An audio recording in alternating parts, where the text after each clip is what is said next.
Hi. I hope I'm.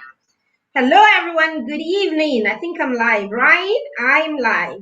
Good evening, everyone. How are you all doing? Welcome to um, welcome to our PTM Hangout. Okay, this wind is a little too much for me. All right, so welcome to our PTM Hangout this Friday. We would usually have this class on Thursday, but yesterday something came up and we couldn't have it yesterday, so we had to move it till today. So welcome, everyone. It's good to have you here. Please, if you join me, let me know where you're joining me from, right?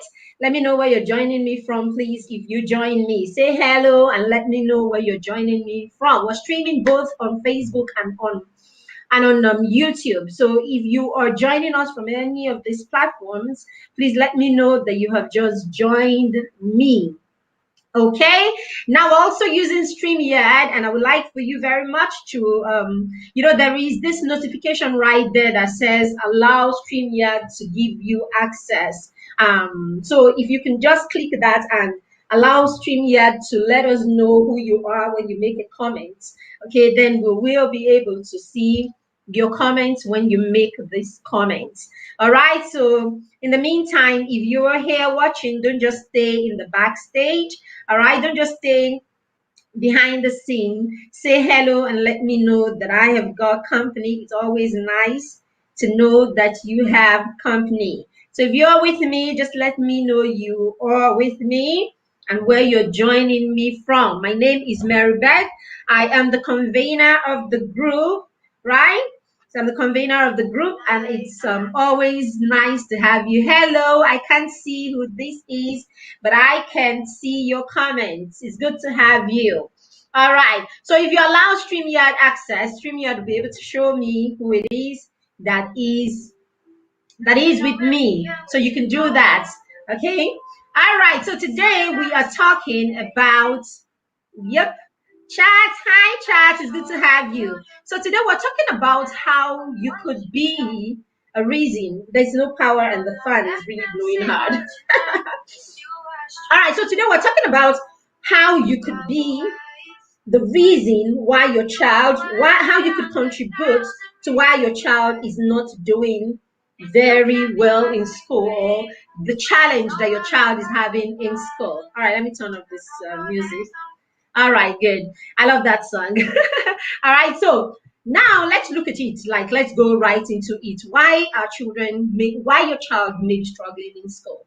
Okay, I like to say, and I like to say a lot of times that in parenting and in the life of your child, the foundation that you create for your child is going to trump everything else. Okay, the foundation that you create for your child will trump everything else. So this is for the benefit of those of us who have very young children. Okay, so let's take this, that this is for your benefit, right, more than for those of us who have older children. Now, if you have very young children, please, you need to do this. You need to go and sit down, take your time, and create a solid foundation for your child. You need to go and create a solid foundation. And in creating that foundation, you need to understand something as parents, and this is usually very hard for us to understand as parents. You cannot control every outcome when it comes to your child. The moment you can understand that, or the earlier you understand that, the better. So the earlier you understand that you cannot control everything. So look at it this way. What can I use to liken this to? Okay, what can I use to liken this? Okay, look at yourself like what job do you do that you're not? Oh, look at yourself as a farmer, right? Look at yourself, okay, as a parent, look at yourself as a farmer. Now, this is what happens. The farmer can decide, I want to put a lot into the farm this year. Okay, so the farmer can decide. The farmer is hardworking, and the farmer can decide, I'm going to do my very best. I'm going to put my very best into what I do. Right. Now the farmer would do all of this, put his best, okay? Will sharpen his cutlass every time he goes to the farm before he starts cutting. So it's easy. He will till the ground. He will weed when it's time for weeding, he will weed. He will prop his plants. He will do all of these things. He will tend his crops like very well. But there is, that's how far or that's how much of control the farmer has. He doesn't have control beyond that because, hey, he's still going to have to depend on the rain, right? He's still going to have to depend on the rain. He's going to have to depend on, going to have to depend on if there will be pests in that farm, yeah, in that farmland. There are other factors that are beyond the control of the farmer, right? So if the farm gets infested by locusts or by any of these other things that could come, come and disturb his harvest, there's really not so much he can do about that, right? So there could be rodents, there could be all other kinds of pests, there could be all kinds of things that can happen beyond the control of the farmer. So as a parent, look at yourself that way. Look at yourself as someone that has the opportunity, or that has it within their control to put in their very best. So like the farmer, you can decide that you will be hardworking. You're going to get all the information. You're going to get all the knowledge that you need to support your child and to help your child maximize their potential. But while you are that, also put it at the back of your mind that there is so much you can do. So after you have done everything, you need to calm down and not put too much pressure on yourself, knowing that with all that you do, there are other factors that are beyond you. Now, how do you make sure that, like the farmer, you have done everything that you should do? Create the right foundation. How do you create the right foundation? Make sure that your child has everything that the child needs to thrive. And when I say everything that the child needs to thrive, I'm not talking necessarily about having all the money that your child needs to do well in school. Because most times, or to be in the best schools, rather, when we talk about having all it takes for your child to, supporting or having all it takes to give your child, a lot of times what comes to mind is, what if I don't have money to send them to the best schools? If you don't have money to send them to what you consider or what people around you consider the best schools, you have you. You have you to augment what it is that your child cannot get from school. We actually, as parents, we take for granted the effect, or we take for granted the abilities that we have, or we take for granted how much we can do to support our children. So we always think that if we cannot put them in a particular place, or we cannot get them to work with particular people, then our children will not be able to maximize their potential. Be truthful to yourself. Look at your unique situation. What is it? What can you afford? Where can you afford to take your child to get the extra knowledge that the child needs, to get the education that the child needs, to get the academic and other social skills that the child needs? Where can you afford to put the child? Take the child there, okay? And then position yourself to augment, position yourself to provide that which you think that you cannot afford, or that which you think you cannot give them because you cannot put them in a particular place. But I strongly believe that, how well we can support our children is actually not so dependent on what school or what school we go and drop them. So I would always say, for me, it is more like 70-30, right? For me, in the effort into the children, it's more like 70-30 for me. From the school, we expect 30%, and we think that 70% of the job of training or educating our children should come from us. Some other people would say 60-40.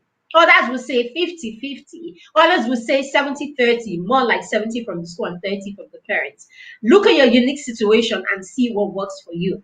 But hey, do not, making excuses that we cannot have give certain things to our children because we cannot afford it is, permit me to say, it's kind of a bit of a lame excuse, right? So provide everything that your child needs to thrive. Provide everything, every basic thing that your child needs at home. So ensure that your child eats well. Let the child eat well while at home. At least we can afford to give our children food, isn't it? Ensure that the child has healthy diet. Ensure that your child sleeps well. Make sure that you have routines in your home that allow the children rest well each day. For your child to do well in school, for your child to thrive academically, the child needs to be able to rest and allow the brain have its full capacity to perform when the child is in school. So these are the basic things that you can put in place at home. So how do you put this in place? Ensure that you have routines that work.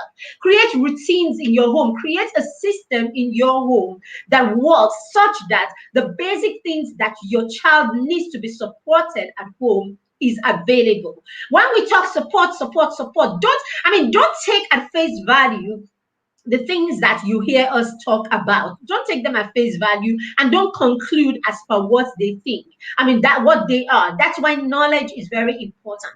When we're talking about supporting your children, we do not necessarily mean that you have to sit down and do homework with your children every day. That's not where support ends. When you support your children, you ensure that your children have the right routines, that they have the right boundaries, that they have a conducive environment, that they have a safe environment to thrive in, that the content of their experiences are being censored. So when we say support your child, we are talking about support in a holistic way. How does your child rest? What does your child eat? How hydrated is your child? How much water do they drink?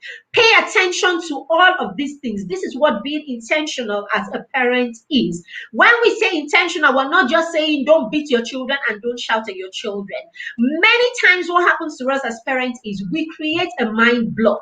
So when people are talking, or when coaches or teachers, right, when coaches, teachers, or handlers of your children are talking and they're using certain terms, you want to look at these terms from a shallow perspective. No, don't look at these terms from a shallow perspective. So when someone says be intentional, or they're talking about intentional parenting, don't always think they're just trying to say don't beat your children and don't yell at your children. It is deeper than that. Don't beat or yell at your children is just a drop in the ocean of intentional parenting. Okay, so you are intentional about every aspect of your child's life. You're intentional about the boundaries that you have in your home. You're intentional about the routines that you have, the system that you have created in your home. You're intentional about when your children come in and when your children go out. You're intentional about the people that are around your children and the experiences that your children are exposed to. So yes, provide the basics that you can provide at home for your child to thrive. Okay, then you can go beyond, create a stimulating environment in your home. Very, very important. Very important. Now, this is what we do a lot of times, and it's not very empowering, right? What we do a lot of times is not really very empowering, right? So our children at home, we let our children be a lot, like we're not very supportive and we're not very present, right? We're not very supportive in the way that I have just explained being supportive, right? We're not very supportive, in all areas of their life. We're not holistic about our support for our children. And so yes, when it's time, now all of a sudden it's like week 8 in school, week 8 or week 10, and the children begin to prepare for exams. At that point where the children begin to prepare for exams, then that is when you will find us shouting, yelling, and then compelling them to read for exams.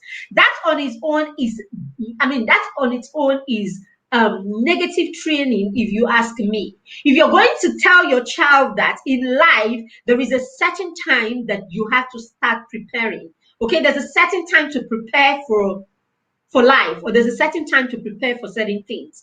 Now you're teaching your child to procrastinate. You're teaching your child not to address the different areas of their life, or not to work towards excellence, and towards making baby steps, or towards making little efforts every day. You're making your children think that it is only when there is fire on the mountain, it is only when something is needed, that is when they should make effort towards that thing. So if you teach your children rather that every day is a day to learn, every day is a day to practice, every day is a day to do something about your learning. And it's not a case where every time it is 1 week or 2 weeks to exams, you're jumping all around, yelling and screaming and forcing them to study. Okay, so those are some of the mistakes that we make that come back and bite us, because we always wait for last minute for our children to prepare. So whether it's exams, okay, because when we talk about academics, most times we want to look at, the way to assess how our children do academically is those grades that come from school. And so that's the reason why a lot of times we're not very concerned about what's happening during the course of the first 1, 2, 3, 8, 1, 2, 3, 5 to 8 weeks, right? We're not very concerned, or we're not very intentional about what our children are doing. And then when it comes to the last 2 weeks before exams, we're all over the place, trying to force them to do these things. So what you're doing is you're not allowing your children build stamina. You're not allowing your children practice. You're not allowing them practice. You're not allowing them build stamina. You are not allowing them, read or study for understanding and for the purpose of learning. You are teaching your children, right, to prepare for exams, and you're making them think that what is important is more of the grades than it is of their learning. So what are we talking about? We're talking about how we could be sabotaging our children, or how we could be the reason why our children are not performing optimally as we would want in school, why they are not doing well academically. And I am saying the number one thing that we do as parents that could hinder our children, right, from performing optimally in school is that we do not create the right foundation, okay, towards learning. We do not create the right foundation, okay? We do not prepare them for learning. We do not prepare them for success. We do not prepare them, okay, to do well. So what we do at the time is we set them up without knowing. We set them up for failure. Sorry, this fan is just too much for me. Okay. Sorry, that was too much for me. All right. So we set them up, right? We don't set them up for success. We set them up rather to struggle. And that could be one of the reasons why your children struggle in school, because the foundation is not right, right? Because the foundation is not right, because they do not have everything that they need to do well, because they are not supported adequately for them to do well. Now, how can you support them adequately to do well? As I said before, provide all that they need. So have this stimulating environment in your home. Have resources in your home that your children can use to stimulate their learning. See, the brain will be redundant, right? The brain will be redundant if it is not being sharpened, or if it's not getting enough practice, right? Let me use this example, right? Let's use the example of, say, Usain Bolt, for example. Let's use the athletes. Okay. Now, he's broken many world record in athletics, isn't it? Now, if you go and you look at the life of this person, you will realize that he practices every day. Usain Bolt practices every day, at least during his active years, right, as an athlete. He practices every day. Same things for the footballer. For the footballers, we can't come here and shout Messi and Ronaldo and all of these people every day without going back to, think or see the work that they put into being so skillful. These are people who wake up and they go for practice like you wake up and go to work. They practice like full time. Okay. And by the time, if at any point they stay away from practice, if at any point they stay away from practice for too long, they cannot give optimally as they would, if they were practicing, right? Now, you can have an athlete who hasn't been practicing. Let's say, okay, the Olympics or any of these games, it's coming. That's what we do in Africa now. We know what we're talking about in Nigeria, right? That's what we do. So we don't, the practice is not consistent, right? Say after the games 4 years before, after the game's over, everybody goes away. Nobody's talking about practicing. Nobody's talking about, ensuring that the athletes keep at it. And then 8 months before, a year, sometimes a year or 8 months before the tournament, you will hear them inviting the athletes to come to camp. So by the time the athletes come to camp, and then it's like back to back practice, back to back practice. Yes. After 6, 8 months, they will be sort of ready for the competition. But it is only when they go to the front, when they go for the competition, right? And they are up against the athletes from America, Jamaica, and countries like this, where these athletes do not have breaks. They practice consistently, small efforts every day. It is only when they get to those competitions that they will realize that, man past man, isn't it? So yes, at the point where they are practicing in their camp, okay, at the point where they are practicing in their camp for those 6, 8 months, okay, they could get to a point and their coaches are satisfied and they are satisfied, like, okay, we put in so much work and we're doing well. And it seems like they're doing well and they look good. They look good, they're doing well.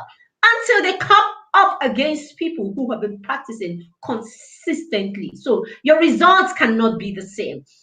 So it's the same thing with our children. If we don't have a system where our children are consistently being stimulated, our children are consistently practicing, our children are consistently building stamina, our children are allowed to explore, our children are allowed to to create problems or find problems, look for solutions and to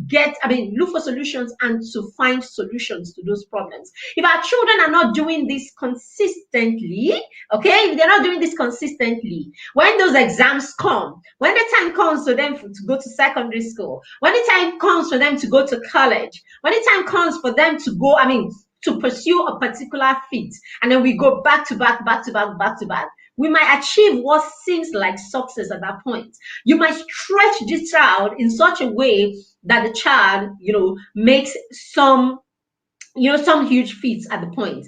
But bear this at the back of your mind, that child hasn't got stamina. Bear this at the back of your mind, that success or that win might be a momentary one.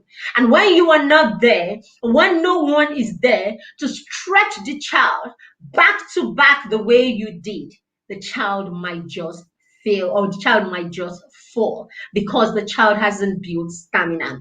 And if you want to put it or take it upon yourself to continue to stretch your child like that every time there is a need like that, you would be doing harm to the child, because your child might end up getting to a breaking point at some point, and you will break that child in the name of trying to give them a good life. So what am I saying? For your child to do well academically, since that is a big one for us, okay? For your child to do well academically, your child needs consistency. There needs to be consistency. Your child needs to be supported consistently. right? Your child needs to be supported consistently. Your child needs to be given everything, every support that they need from home in order for them to succeed in school. Now, if you are not providing this, or if you are not doing this effectively, this might be the reason why your child is not succeeding in school. So, if you are a parent that has young children, if you're a parent that is just starting up, you just started having children, there you go. Now you know how, now you know how to help your child reach, to how to help support your child in a way that your child will not struggle in school. And now if you are a parent who have children, who has children who are already struggling, then you need to go back, right? You need to go back to the drawing board. Start provide the things that your children need to thrive at home. Provide what your children need to keep practicing, right? Provide what they need to keep practicing consistently. So if your children need to study, if they've come of age, your children are old enough, right, to study on their own, then you want to create together, you want to agree on what is called a study time, right? For your preteens or your teenagers, you want to agree on a study time, right? And fit that study time. Make it in a way that it is not stressful, okay? Make it in a way that is not stressful. Make it in a way that that the child does not see it as a burden. Okay, so you could start with 30 minutes, but you want to ensure that those 30 minutes are effective. So create a 30-minute study time where your child knows from 6 o'clock to 6:30 is study time. And when I say study time, I do not mean homework time. I mean study time, where they sit down and they just study what it is that they learned in school that day. For your younger kids, not just for the younger ones, even for the older ones, have materials at home that they can use to create artwork, that they can use to create all kinds of things, open-ended material that your children can use to come up with their own creation. Ensure that your children are always doing one activity or the other.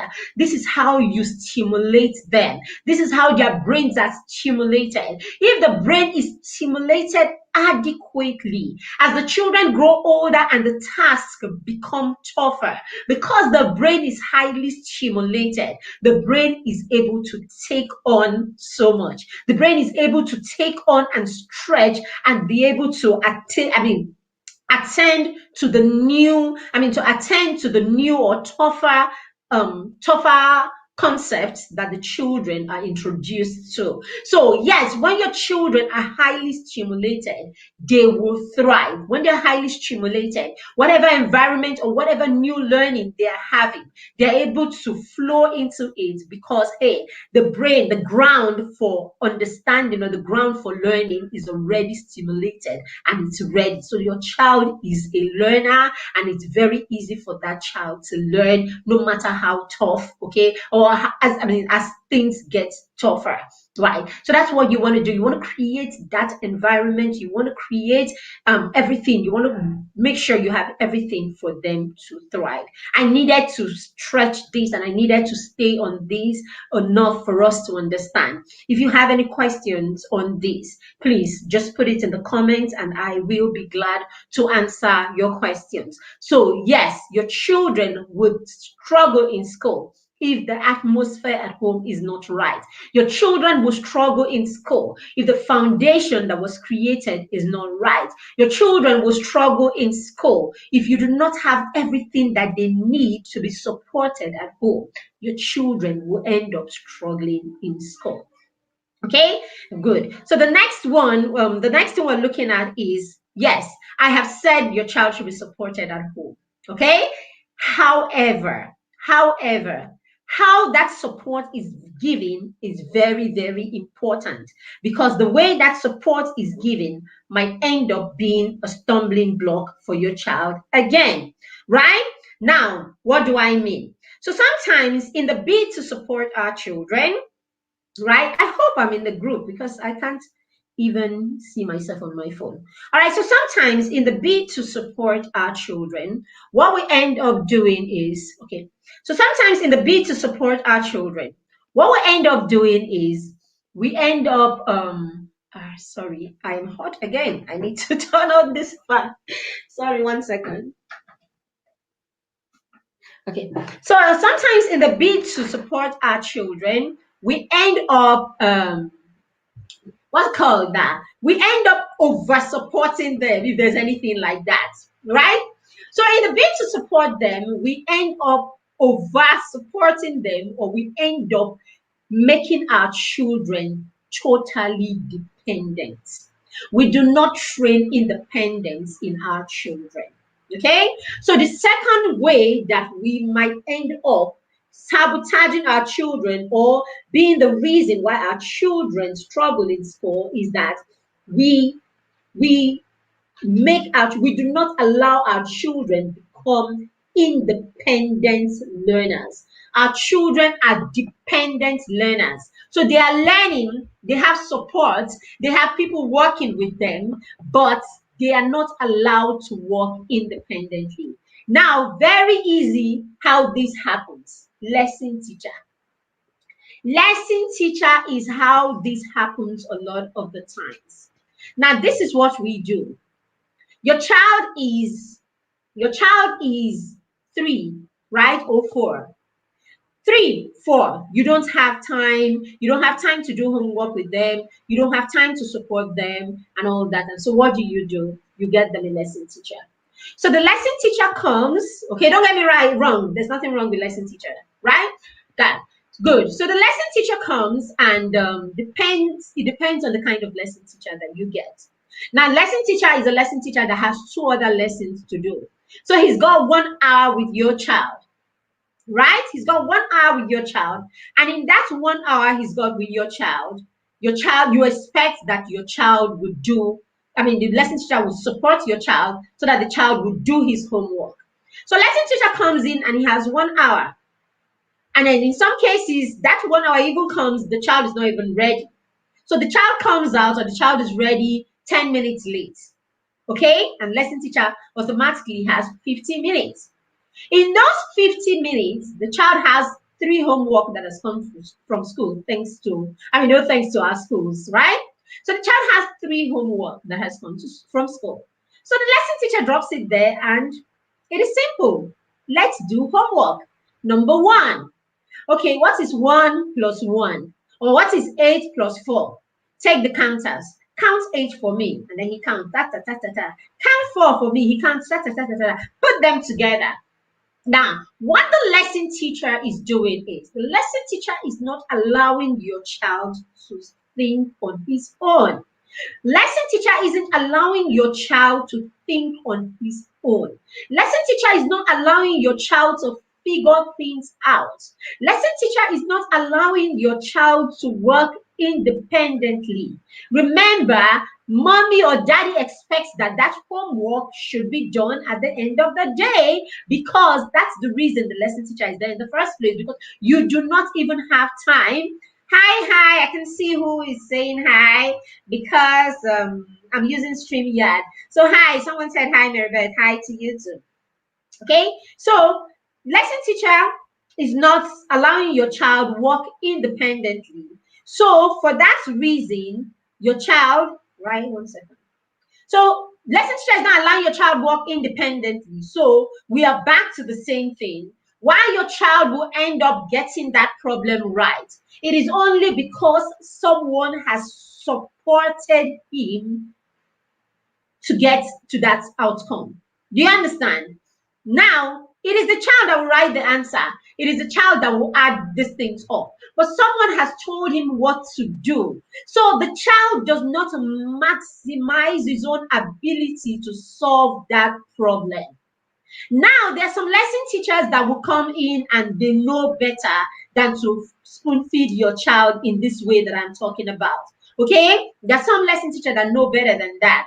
So you want to look out for those kind of people. So we'll come back to that when we're looking at, I mean, what the solution to this can be, right? So yes, when you bring people that support your children consistently, they're always there supporting your child, always there supporting your child. So your child at home, at the point where your child is supposed to practice what they've been taught in school. Remember, whatever problem or whatever homework your child brings from school should be work that your child has already done with his teacher or has already been taught. So when the teacher gives the child that homework to go home and do, the plan or the goal behind it is that the child is able to do it on their own, so that they can, I mean, what they've learned in school can be reinforced. Now, if your child is not able to do it, it means that that learning at school was not complete. It is only proper that you send the work back to school or send the child back to school so that the teacher knows that that learning has not happened. Now, when we say support your children at home, right, or when we say supervise your children at home, what we're trying to say is have a system in your home that allows your child know that he needs to be responsible enough to do the work that has come from school. Have a system in your home that gives your child adequate time to sit down, think, pay attention, be intentional, and then work to reinforce what his teacher has taught him in school. That is the whole idea of sending homework home, and that is the whole idea when we say support your children, or when teachers say support your children. But we take it as, so when I hear parents sometimes say, when you have those on a light note, when you have those conversations with parents, you hear parents say, "Oh, I beg these teachers, they send homework. It's me that they are giving the homework. It's me that they're asking to do the work and everything." No, it's a problem. You shouldn't see it that way. If your child cannot do his homework on his own, it means that that learning in school that day was not complete. So stay there to nudge the child. I mean, you want to eliminate the fact that your child is just being reluctant to work, okay? You want to eliminate the fact that your child is just being reluctant to work. You want to eliminate the fact that something else is distracting your child. Okay, that's why you're supposed to be available. So you want to make sure nothing is distracting the child. You want to make sure that the child is not just being reluctant. You want to make sure the child doesn't just like, I mean, it's not a case of your child just doesn't like doing schoolwork. So you want to eliminate that. As soon as that is eliminated, then you want to allow the child try on his own, so that you know if learning has happened. But when you have the lesson teacher that must be there, I mean, that needs to be there, and homework needs to be done so that your child doesn't get into trouble in school, or so that you don't get the communication book say your children are not, or your child is not always doing homework and all of that. So you get very angry with the lesson teacher. What do I pay you for? You come here and you don't do anything. So the lesson teacher comes the next time, and then he sits down there and then helps the child through it. So the child is not operating at optimal capacity. Basically, that's what I'm trying to say. And this could be the reason why your child goes back to school and doesn't really do well. Because, hey, take away the support. Take away the support. The child has not built enough stamina to work independently. So that's why sometimes you will hear parents say, "Oh, she does this thing well in school, at home. I mean, her lesson teacher, her lesson teacher does it. I mean, he does well with the lesson teacher. He understands the lesson teacher. I don't know what it is that is happening in school and all of that." Sometimes this is what is happening in school. Your child, it's not like your child does not do it on his own when he's with with the lesson teacher. When the lesson teacher is there, your child is dependent on the lesson teacher. When the lesson teacher is there, your child is comfortable with the support that is right next to him. When the lesson teacher is there, your child gets used to the pointers. Come on, go back and look at that thing. Come on, look at it again. Do you understand? So the lesson teacher is there supporting in a way that when the child has to work independently in an exam or in school, the child may not have that support, and so it becomes second nature, or it becomes the child's normal, having someone supporting them so much so that on their own they cannot work independently.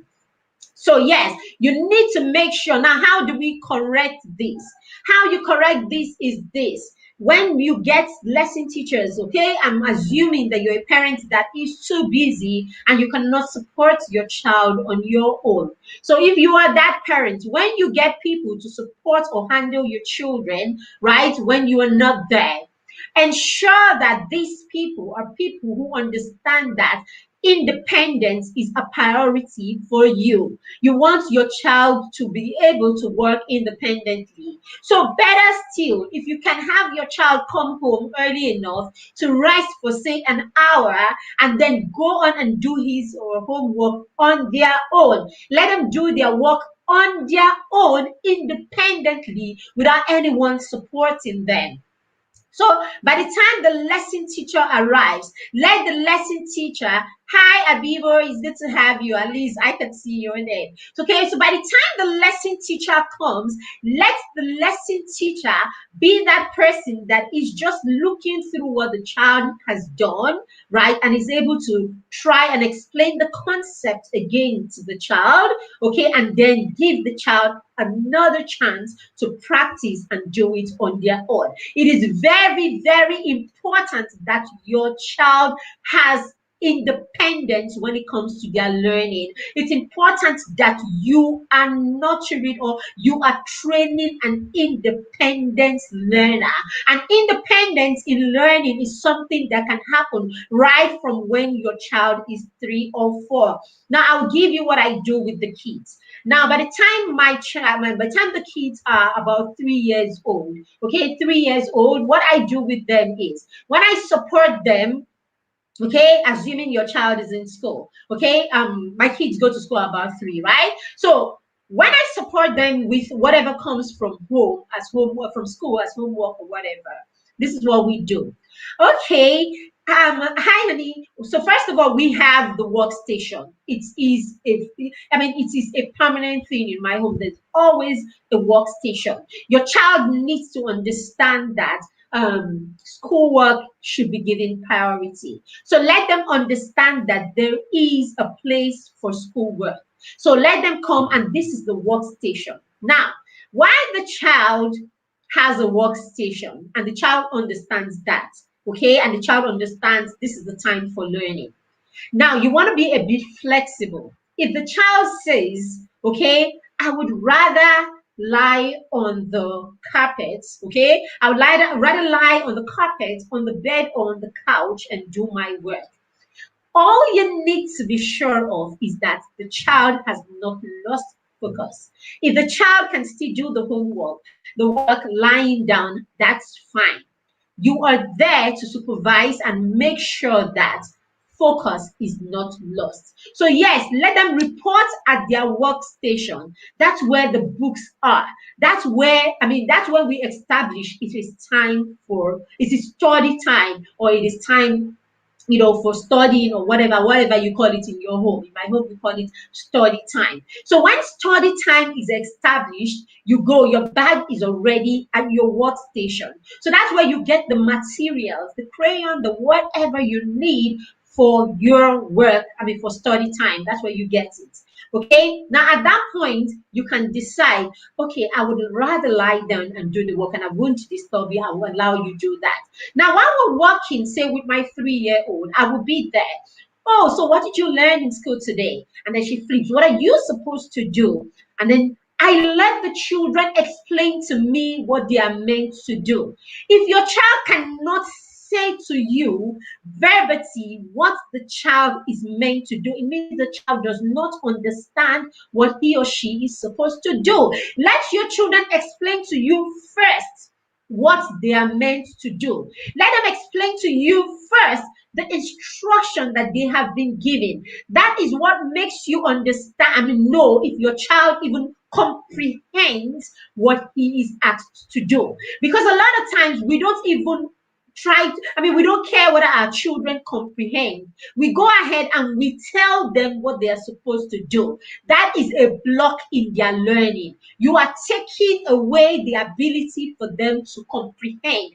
That is why comprehension is taught as a subject in school. Anyway, children are taught comprehension as a subject. So when your child comes with those math problems and you sit down there and tell them what the teacher expects of them, you are creating a block in their learning. It is part of the assessment that the child is able to understand what is expected of him, okay, and the child is able to do what is expected and then come up with an outcome after understanding, putting into practice that understanding, identifying the problem, solving that problem, and having a solution. So these are the steps in their learning. And for every time you take away one of those steps or you provide the answer to one of those steps, you are blocking the child's learning. Okay, and that could be a reason why your child struggles in school. Okay, that could be a reason why your child struggles in school. And then if you are of the school of thought that when your child is not doing well, or if you are of the school of thought that it is the school's responsibility, okay, the responsibility of the school alone to ensure that your child learns, understands, reinforces, and all of that, then that on its own is a mistake that you are making. It is not fully, it is a triangular kind of relationship. The child, the school, and the parents, it goes together. And then we need to all work together to ensure that there is consolidation of all that the child is learning in school at home. And this is why you come up being the support, being the guide, and then being the supervisor, okay, in your child's learning. Because actually, their learning is supposed to be led by the child. Both the teacher and you as the parent are actually just meant to be guide, support, and the people who create the boundaries around, and the people who monitor the boundaries around the children's learning. Okay, so these 2 points. I will just add, I hope that's clear. If you have any questions, please put it there and I'll be glad to answer. Okay, now the last and final points, okay, the last and final reason, okay, there's more, but these are the ones I want to talk about today. Okay, the last one that we're going to be talking about today is the tendency as parents, right, not to be available for the why questions. It is a generation of why. It's a generation that is asking a lot of questions.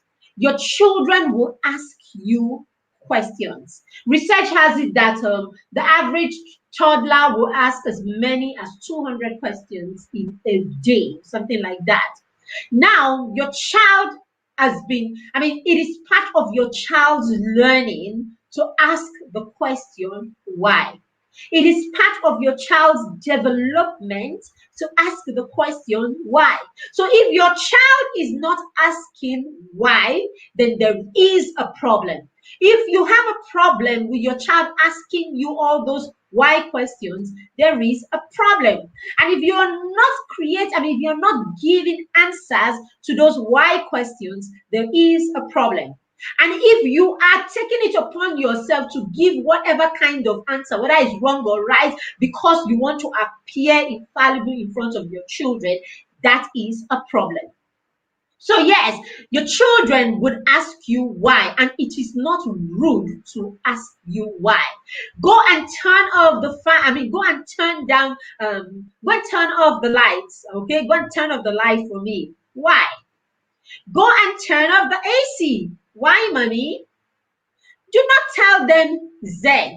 Do not tell them because Y has two head and a branch or whatever, two branches and a leg or I don't know how, whatever that, Do not tell them those things because when you tell them those things, you're not just teaching them sarcasm, you're teaching them how to respond to you and to respond to other people in the long run. Okay, and then you are inhibiting learning because you are stifling the part of the child's learning that is supposed to come with asking questions. So when children are born, they do not know nothing about this world, isn't it? It is our responsibility as parents to help them navigate the world. So it is our responsibility to create experiences, for them to understand their world. So at the point your child is asking you why, that is your child trying to understand his world. That is your child trying to understand why why A plus B is AB. That's your child trying to understand why 5 plus 5 is 10. So why are you going to go ahead and say to the child it's Z or it's long head and long tail and all of that? So no, it's your responsibilities, our responsibilities as parents to answer I said every why question. And yes, please do not take it as the child being rude. And do not pay attention to those people around you that look at you with that eye of, now, wow, when your children ask those questions. Your children are not rude. Tell them, Mary Beth said, your children are not rude when your children ask you why. Your children should ask you why. Because if you stop your children from asking you why, you're going to train your children not to ask why when they go outside. And then you're going to train your children not to ask their teachers questions. So your child will end up being in the class and is not understanding much of what is going on. And because the child has been trained to think that you are too forward when you ask why, you are too much. You're just too much. Every time, question, question, question. So there are times that your child really needs to ask his teachers questions. And because your child doesn't want to be extra, your child doesn't want to be too much, your child doesn't want to be talk, your child doesn't want to be that one that is disturbing. This is a third party. This is not even his parents. Okay, he doesn't want to be the one disturbing other people. After all, when he asks those many questions at home, he disturbs his parents, he's disturbing his mom, he's disturbing his daughter, his father. Then how much more a teacher that is a teacher to many other people? So yes, you're going to stop your child from asking silent questions. Okay, you're going to stop them from being able to answer questions. Ask questions in school that could help them understand or learn better. And this could be the reason why your child struggles in school. And hey, it started from you. Okay, it started from you. So as many times as your children ask those questions, you want to make sure that you answer them.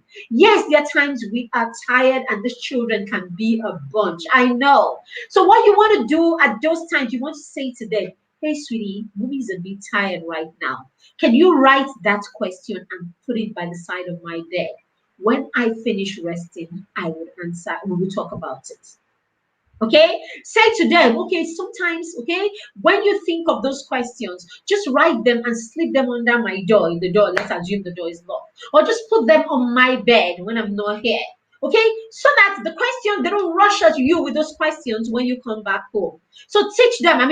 You'll be teaching them 2-3 things at the same time, isn't it? You'll be teaching them to be able to put their thoughts together and put their thoughts into writing. You'll be teaching them to be able to put their thoughts into writing, right? You'll be teaching them to document, isn't it? You'll be teaching them to ask questions anyway. Okay? So, yes, tell them, write some of those questions and drop it on the bed. When I come, I'll answer all of them, okay? As soon as I'm finished resting.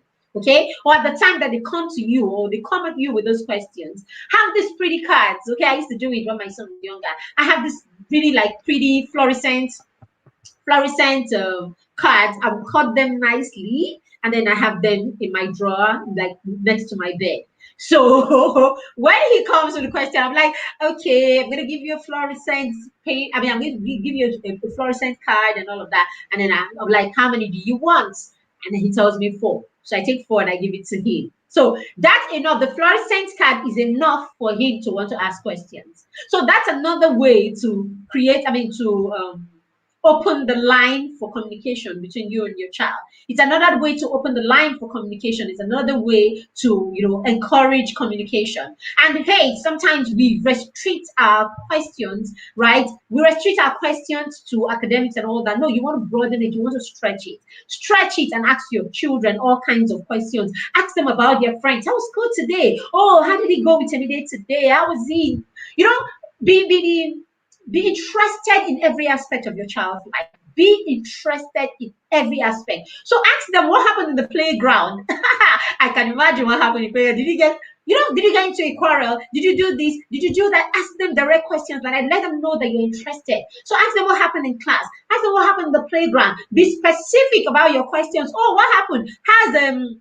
How's Tunde today? What happened? Yeah, did you guys play together? Ask them those direct, deliberate questions. What you're doing is you are allowing yourself into the space of his other life, the life with people outside you.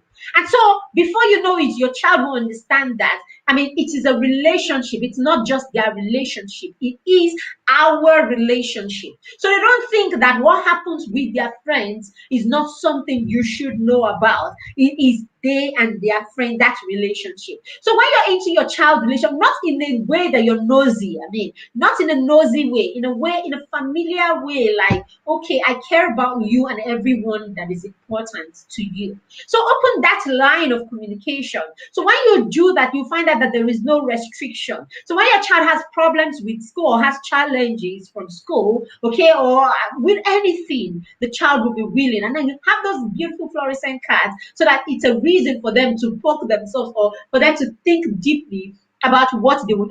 Sometimes they will just write silly things. Okay, so it simply means if they can think of silly things just to have a question for you. When there are real questions, they will put those real questions and they will ask you those real questions too. So when you encourage this kind of question asking and answering system in your home, you will build your children not to be afraid to question anything or to ask questions or to seek clarity wherever they find themselves. And this is you setting your children up for success. The African adage that says, person where they ask questions, no they lose, no they lost, no they lost, or something like that. So if you ask questions, you will lose your way, isn't it? So teach the children to ask questions. When your children know how to ask questions, they will never get to a point where they are too proud or where they feel challenged by other people, or when they feel by asking questions they are belittling themselves before other people. Asking questions is second nature. Okay, so that's what you'll be doing for your children. All right, so that is it. So before I go, please, have you registered for the PTM conference, the Baby Steps to Purpose conference? Please, if you have not registered for the conference yet, Ejo, what are you waiting for? This conference is going to blow your mind. And I'm not joking about it. It's going to blow your mind. The array of speakers that we have for this conference will blow your mind. So please don't just come for this conference alone. Invite people. We have endless rewards in the group for people who invite people to the group this period. So invite people en masse. After the conference, you will be amazed at the giveaways or at the rewards that we have for people who bring as many parents to this conference as possible. Just keep inviting. We are taking notes. Beginning today, we're taking notes of all those who are inviting people. Your reward will come because you're not just bringing people to the group, you are bringing more parents to a place of value. You're bringing more parents, you're exposing more parents to information and knowledge that they need. And this could be the reason why a child's life is completely changed or why a child's life is better. Or this could be how you save a child just by bringing the parents to the point where they have the knowledge that this conference is going to bring. So yes, we will reward you for being human, okay, for being humane, right? We'll reward you for flying this flag and for reaching out to another family. So we will reward I mean, we will reward you for all of this. So please invite people en masse to the group. Let them come. Let them come for this conference. It's going to blow your mind. All right, people. So that is the size of our session today. So thank you everyone who joined. I can't see your name because you did not give StreamYard access to show your name on Facebook access to show your name on StreamYard. I don't know. It's StreamYard that needs the access. Okay, whatever it is. Okay. So next time you just click on that link and then say yes or something like that, and I'll be able to see your name like I have seen Abibo's name. So thank you very much for all those who joined. For those who catch the replay, please just say you're catching the replay, where you're joining us from, and that you are catching the replay. Okay, so thank you very much for making time to join us. Thank you for all you do in the group. Thank you for allowing us be a part of your parenting journey. Okay, we are honored. We are honored and we are glad to be a part of your journey. Please feel free to contribute in the group. Feel free to contribute in the group. Feel free to send in your posts. We will approve them provided they are in relation to parenting. Share your experiences with us. Okay, what you do with the kids, share with us. I mean, someone, it might resonate with someone, and that might be the reason why the person does certain things differently. And this is why I share a lot of my stories and what we do with the kids, for this singular reason. All right, so people, let's go get ready for the conference. It begins on Thursday. So thank you for joining me once more. Have a lovely, lovely evening and a beautiful weekend. I love weekends. You know that by now, right? Have a lovely weekend. Bye. Thank you very much. Thank you, Abibo. Thank you, everyone. Thank you, chat. Thank you, everyone who joined. We sign it out now. Bye.